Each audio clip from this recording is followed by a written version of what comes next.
I'm Grace. Standing in the middle of the lavishly decorated room, surrounded by stunned guests, I felt a mix of shock and relief. The elaborate mousse cake lay shattered on the floor, its cream and mousse splattered everywhere, like the exposed truth. My husband, Ethan, stood beside me, his hand tightly gripping mine, his eyes cold as he stared at his mother, Vivian. It all started 2 years ago when I married Ethan. He was a kind and steady man, my rock in this chaotic world. We lived in a charming cottage in Portland, Oregon, a place we crafted with love and meticulousness. Both of us had stable jobs, and our financial independence allowed us to enjoy a peaceful life, free from worries. Ethan came from a well-to-do family. His father, Henry, was a quiet and reserved man, while his mother, Vivian, was a dominant and controlling woman who always had a say in everything. The first time I met Vivian, I knew our relationship was going to be a challenge. Ethan had warned me, saying, "My mom is a bit traditional, but she'll come around." I tried to believe him and gave her the benefit of the doubt. However, the way she sized me up during our first encounter, as if I was an unworthy candidate for her son, spoke volumes. At that first dinner at her house, the room was immaculately clean, making me feel out of place. Vivian greeted me with a half-smile and a tone that sent a chill down my spine. During the meal, Vivian casually mentioned, "Ethan, do you remember how well Claire used to cook this steak? Her seasonings were just perfect." Ethan gave a strained smile, but I could see the discomfort in his eyes. Claire was his ex-girlfriend, and it was obvious Vivian was comparing me to her. I pretended to be unfazed and said, "She sounds like an amazing cook." But deep down, I knew I was in an invisible competition that I never signed up for. I had suffered from food allergies since I was a teenager. Peanuts, soy, and certain berries were my enemies. Even a tiny amount could trigger a severe allergic reaction. Ethan knew about my condition from the start of our relationship. He was always thoughtful and careful when it came to food, making sure I was safe. I naively assumed that his family would respect this fact. After our wedding, at the first dinner at Vivian's, she served me a salad and said, "Grace, I made this especially for you. It has a special dressing." I politely asked about the ingredients, and she replied, "Just a bit of sesame dressing with crushed peanuts. It won't harm you." I put down my utensils, and Ethan immediately interjected, "Mom, Grace can't have peanuts. Any amount is dangerous." Vivian sighed and said, "Oh, I must have forgotten." But Claire loved the salad. I was not only disappointed, but also suspicious. I had given her a detailed allergy list just a few weeks ago, and Ethan had even put it on her fridge. As time went by, similar incidents continued to happen. Once, at a family gathering, Vivian presented homemade blueberry muffins. She assured me, "I used almond flour instead of the usual flour, so it's safe for you." I took a small bite, and soon my throat started to itch and my breathing became difficult. Ethan rushed me to the hospital. When I regained consciousness, he was by my side, his eyes red with guilt. I asked him if he thought his mother had forgotten, and his silence was the answer I didn't want to hear.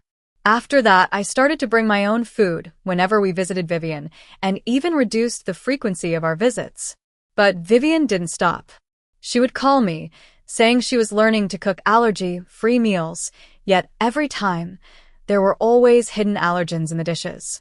After a Thanksgiving incident, I noticed a change in Ethan. He became more withdrawn after our visits to his mother's. One night, while I was folding clothes in the bedroom, I heard him talking to Vivian in the living room. "Mom, Grace is trying her best. You can't keep doing this," he said firmly. Then he added, "I know she has limitations, but that doesn't mean she can't be a good mother." I was both relieved and scared. Relieved that Ethan was standing up for me, but scared that the issue of having children was becoming a point of contention. The next morning, I found a letter from Vivian.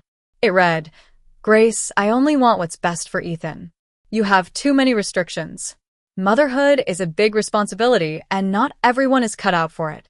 I was heartbroken but kept the letter hidden from Ethan, knowing it would widen the gap between him and his mother. Then I found out I was pregnant. The news filled me with joy, but I knew Vivian wouldn't be happy. She found out through a family member and insisted on throwing a celebration party. I wanted to decline, but I had no choice. At the party, held at Ethan's grandparents' country estate, the house was decorated extravagantly. Vivian greeted me with a phony smile and said, "You look great, dear. The baby is obviously doing you good." She led me to the buffet, saying, "I've chosen the food carefully to avoid your allergies. Just ask me if you're unsure about anything." But as I looked at the dishes, I felt a sense of unease. Every item seemed like a potential trap. When I reached for a slice of bread, Vivian gently stopped me and said, "I'm not sure if they use nut butter in this. You might want to skip it." Her warning was too precise, making me wonder how she knew so well. Throughout the party, I couldn't eat anything except for a glass of water. At the end of the party, Vivian presented a special dessert, a cake made from Claire's old recipe. She claimed it was safe, but when Ethan asked about the ingredients, she mentioned almond milk. Ethan immediately said, "Mom, Grace can't have anything with almonds." Vivian shrugged and said, "A little exposure can build resistance."